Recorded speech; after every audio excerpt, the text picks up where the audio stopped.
Before we venture into the heart of winter's hidden warmth, don't miss your chance to become part of our community. If you're fascinated by ingenious survival, forgotten history, and practical wisdom, make sure to subscribe now.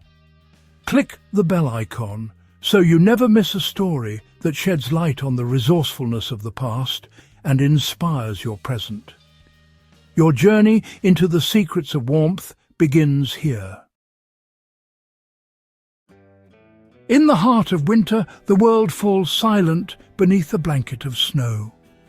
Today, warmth is a dial away, but for most of history, surviving winter demanded ingenuity and grit. Our ancestors faced the cold with resourcefulness, relying on knowledge, community, and clever use of what little they had. Their story is not one of grand monuments, but of quiet perseverance, of forgotten techniques and simple devices born from necessity.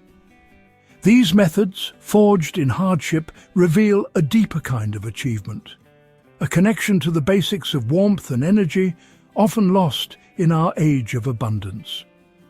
As we revisit these ingenious solutions, especially those from wartime winters, we uncover a legacy of practical wisdom.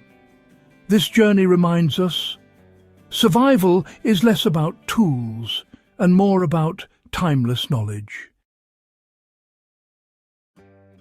In the heart of winter, the world falls silent beneath a blanket of snow. Today, warmth is a dial away, but for most of history, surviving winter demanded ingenuity and grit. Our ancestors faced the cold with resourcefulness, relying on knowledge, community, and clever use of what little they had.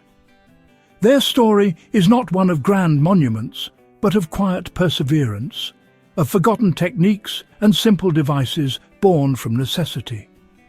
These methods, forged in hardship, reveal a deeper kind of achievement, a connection to the basics of warmth and energy, often lost in our age of abundance. As we revisit these ingenious solutions, especially those from wartime winters, we uncover a legacy of practical wisdom. This journey reminds us, survival is less about tools and more about timeless knowledge. World War II plunged Europe into scarcity. Coal, wood and gas were redirected to the war effort, leaving civilians in freezing homes. The winter of 1941-42 was especially brutal, turning daily life into a fight against the cold. Families huddled in kitchens, seeking warmth from cooking, as heating an entire house became impossible. The challenge shifted to micro-heating, warming a small space or even just a person, using whatever was at hand. Ingenuity flourished. Scrap metal, chemicals and even kitchen scraps became sources of heat. Diaries from the era tell of relentless cold and the triumph of creating a little warmth.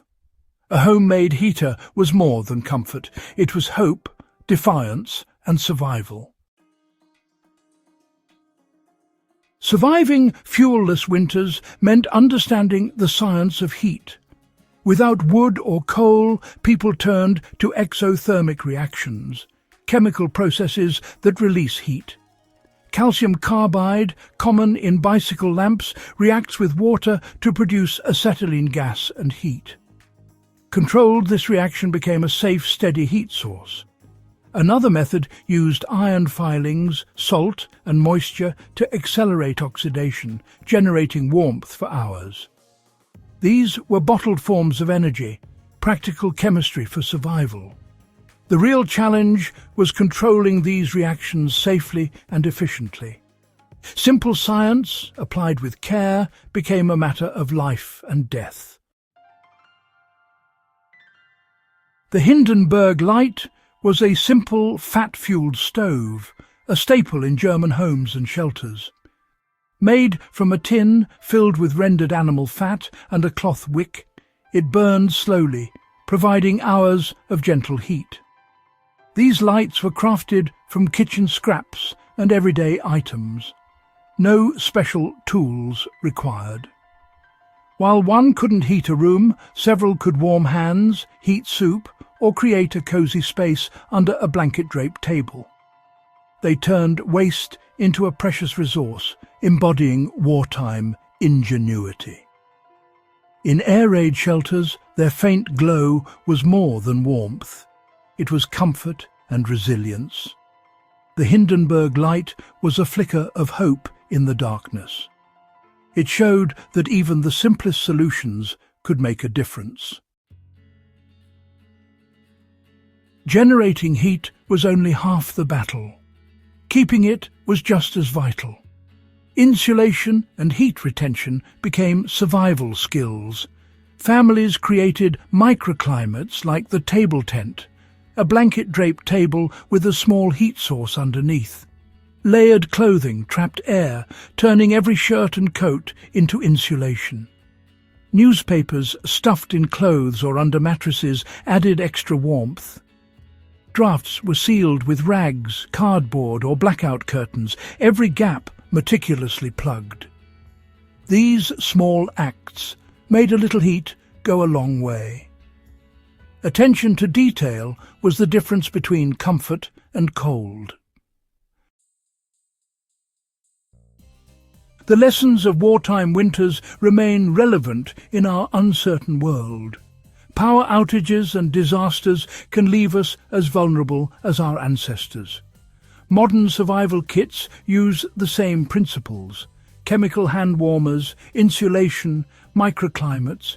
Knowing how to create heat from basic materials is still a life-saving skill. The table tent and layered clothing work as well today as they did then. These methods teach us to treat heat as a precious resource, not a given. True resilience is about knowledge, adaptability, and seeing potential in the everyday. These stories are more than clever hacks. They're testaments to human resilience. Makeshift heaters and insulated shelters were acts of defiance and hope. By learning these methods, we honor the quiet heroes who kept families warm with little more than scraps and knowledge. Their wisdom is a bridge to our past, reminding us how fragile comfort can be. To create warmth from scratch is to connect with our shared human experience. The greatest lesson, knowledge, is the ultimate survival tool.